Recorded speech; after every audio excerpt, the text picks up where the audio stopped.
Hello students, how are you? Today we will discuss on the topic of foreign exchange. And foreign exchange का जो second method था हमने first method complete कर लिया है, flexible exchange rate complete with all diagrams.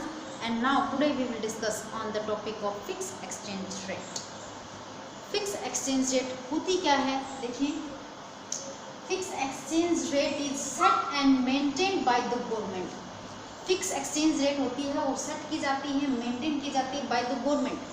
Government maintain करता है इसको at a particular level of market force.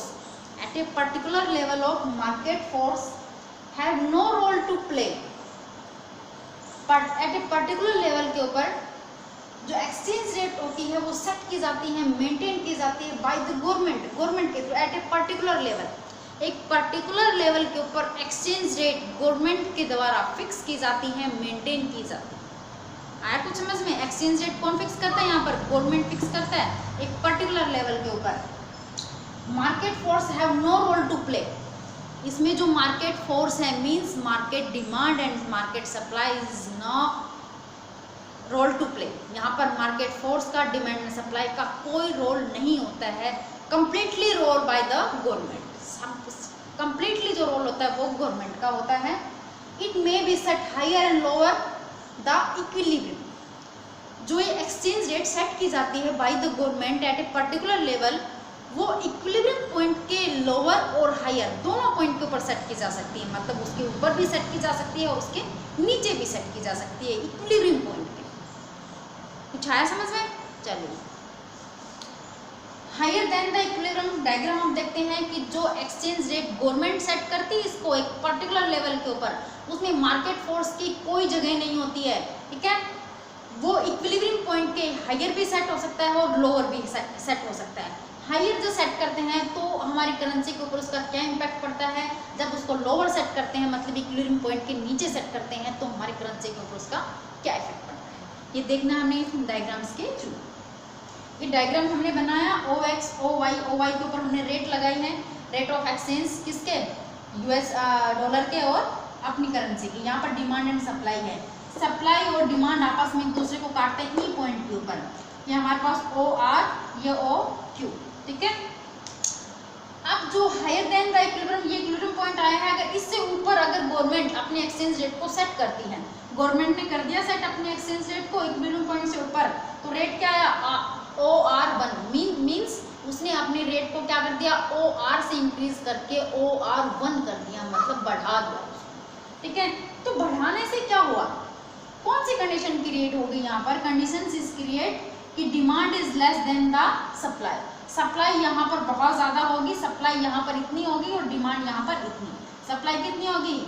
R1 से Q तक और डिमांड कितनी है? R1 से P तक. मतलब एक्सेस सप्लाई की कंडीशंस यहाँ पर क्रिएट होते हैं. Supply is excess than the demand.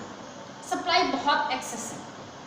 ठीक है, अब क्या होगा यहाँ पर? जब OR वाला रेट था तो उस टाइम पर $1 को परचेज करने के लिए हमें 50 रुपीज़ पे करने पड़ते थे. अब रेट बढ़ करके OR1 हो गए हैं तो $1 को परचेज करने के लिए हमें ₹60 पे करने पड़ेंगे. मतलब एक्सचेंज रेट इंक्रीज हो गई. कल मैंने आपको बताया था कि जब एक्सचेंज रेट इंक्रीज हो जाती है तो उससे हमारी करेंसी के ऊपर क्या इफेक्ट पड़ता है? एप्रिसिएशन या डेप्रिसिएशन? ऑब्वियसली बात है डेप्रिसिएशन. मींस हमारी करेंसी की वैल्यू क्या हो जाती है? डाउन. रेट तो बढ़ गए लेकिन करेंसी की वैल्यू इज डाउन, डेप्रिसिएशन. ठीक है, वो जो पहले होता था वो मार्केट फोर्स एंड डिमांड के बेस के ऊपर होता था, सप्लाई एंड डिमांड के बेस के ऊपर. अब ये किसने किया है? गवर्नमेंट. इसलिए तो क्या बोलते हैं इसको? Fix exchange rate. क्या बोलते हैं? Fix exchange rate. Supply excess है, डिमांड हमारे पास कम है. ठीक है, तो उस कंडीशंस में RBI, उस कंडीशंस में जो हमारी गवर्नमेंट है, RBI is also including this. RBI भी इसके अंदर इंक्लूड होता है. क्या करेगा वो? Absorb the excess supply in the market. Market से जो एक्सेस सप्लाई है, जो सप्लाई ज़्यादा है उसको एब्जॉर्ब करने की कोशिश करेगा, मतलब खींचने की, सोखने की कोशिश करेगा.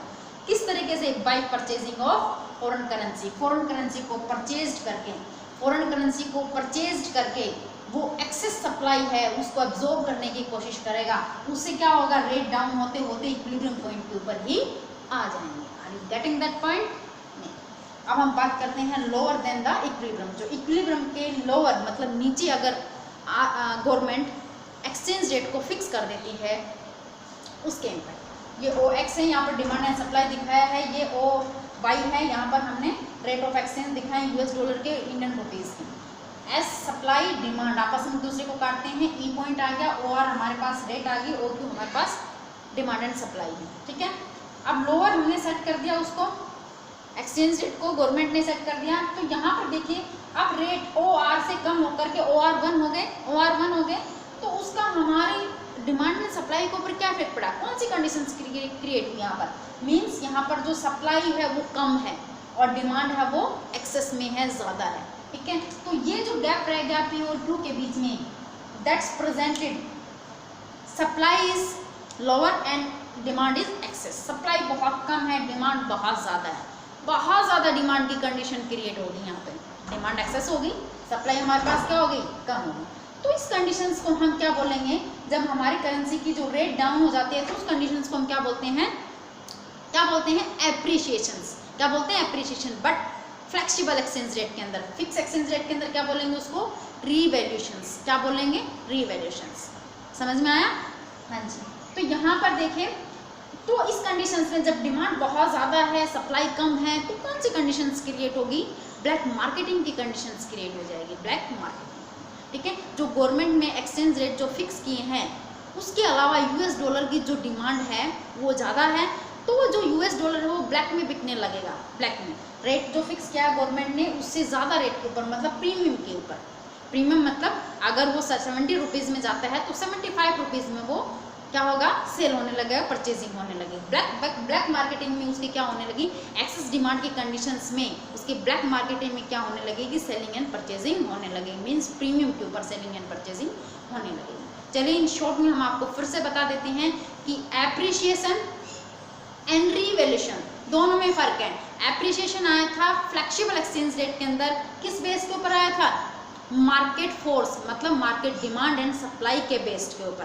बट रिवैल्यूएशन में भी हमारी करेंसी की वैल्यू इंक्रीज होती है, रेट डाउन होते हैं, वैल्यू इंक्रीज होती है, ठीक है। बट कौन करता है, गवर्नमेंट करता है, तो क्या बन जाता है, रिवैल्यूएशन। तो रिवैल्यूएशन और एप्रिशिएशन दोनों में फ़र्क है। एप्रिशिएशन में भी वैल्यू इंक्रीज होती है, रिवैल्यूएशन में भी वैल्यू इंक्रीज होती है। ये मार्केट फोर्स के बेस के ऊपर होती है, ये गवर्नमेंट डिसाइड करता है इसको with the help of RBI. Depreciations and devaluations, depreciation में भी रेट हाई होते हैं, वैल्यू रिड्यूस होती है, कम होती है वैल्यू, ठीक है। और उसमें डीवैल्यूएशंस में भी वैल्यू रिड्यूस होती है और रेट हाई होते हैं करेंसी के उस कंडीशंस में। बट जो हमारे पास डेप्रिशिएशंस है वो market force and market demand के बेस के ऊपर होती है, सेट होती है। बट जो डीवैल्यूएशन है वो बाय द गवर्नमेंट, उसको कौन सेट करता है, गवर्नमेंट सेट करता है। तो यहाँ से हमारे पास क्या आया, depreciations and devaluation. Depreciation is set by market force and devaluation is also set by the government with RBI. यहाँ से क्या आया, appreciations and revaluation. Appreciation is also set by the market force and market demand, and revaluation is also set by the government with RBI. Point हुए कुछ clear? I think आप लोगों को समझ में आ गया होगा। आज की वीडियो इतनी ही थी, कल फिर से हम अनदर वीडियो के साथ में आते हैं। Okay, thank you students.